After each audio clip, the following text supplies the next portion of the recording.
Bonjour tout le monde, c'est Mathieu, bibliothécaire jeunesse à DDO. Re-bienvenue dans le 9-12 où je prends un nouveau livre pour les 9 à 12 ans à la bibliothèque, je le lis et je te donne mon opinion sans spoiler. Ma suggestion de lecture ce mois-ci est Amari et le Bureau des affaires surnaturelles par B.B. Alston. Amari est une jeune fille afro-américaine qui habite dans un quartier très pauvre. Elle va dans une école prestigieuse parce qu'elle a remporté une bourse d'études pour excellence scolaire. Elle est constamment victime d'intimidation par ses camarades plus fortunés qui lui disent qu'elle n'a pas sa place dans cette école privée. Amari n'a pas l'intention de se laisser faire. Quand son intimidatrice lui dit que son frère disparu est mort, Amari réplique, mais c'est elle qui se retrouve dans le pétrin. Son frère aîné, Quentin, est un petit génie qui réussit tout ce qu'il entreprend. Après avoir été dans de prestigieuses universités, il a décroché un mystérieux travail très bien payé. Il y a quelques mois, il a disparu sans laisser de traces.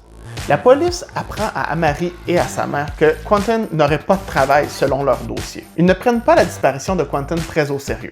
Un jeune homme de couleur dans un quartier pauvre qui disparaît, la police s'en lave un peu les mains et sous-entend qu'il a probablement décidé de tout quitter. La vie d'Amari va changer lorsqu'elle reçoit une étrange valise de la part de son frère.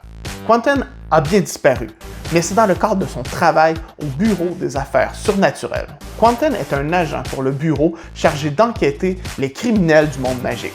Amari est quant à elle invitée à joindre le camp d'été du Bureau des affaires surnaturelles comme son frère avant elle afin de devenir une agente et qui sait, peut-être résoudre la disparition de son grand frère. L'histoire est très intéressante. Utiliser le bureau en référence au FBI est un twist rafraîchissant sur le trope de l'invitation à l'école de magie qu'on a vu de nombreuses fois, lié à une portion enquête enlevante qui nous laisse deviner et faire nos propres théories sur qui est responsable de la disparition de Quentin. La comparaison avec la série de films Les Hommes en Noir est évidente, mais ça va plus loin.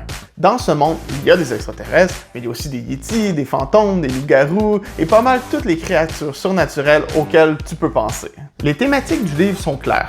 Préjugés, racisme, discrimination, confiance en soi et trouver sa place dans le monde. La comparaison entre ce que vivent les magiciens dans le monde surnaturel et ce que vit Amari et sa famille comme afro-américaine aux États-Unis est limpide et c'est bien fait. Amari est mise de côté en raison de son pouvoir surnaturel illégal et elle se fait juger injustement pour quelque chose qu'elle ne contrôle pas et qui fait partie d'elle. Ce ne sera pas facile, mais Amari va devoir apprendre à contrôler son pouvoir surnaturel et ne pas avoir honte de qui elle est. C'est le premier livre d'une nouvelle trilogie, je vous le conseille. D'après moi, si vous lisez le premier livre, vous allez vouloir plonger dans le reste de la trilogie sans aucun doute. Le volume 2 sort en août en anglais, donc on peut s'attendre à le recevoir en français en fin d'année ou au début de l'année prochaine. Si le livre Amari et le Bureau des affaires surnaturelles par B.B. Alston t'intéresse, rends-toi dès maintenant sur le site web de la bibliothèque pour le réserver ou appelle-nous. Les liens sont dans la description et avant de quitter, n'oublie pas d'aimer la vidéo, de la partager, de commenter, abonne-toi à la page Facebook et YouTube de la bibliothèque et viens nous voir à la bibliothèque pour parler de livres. Et je te dis à la prochaine!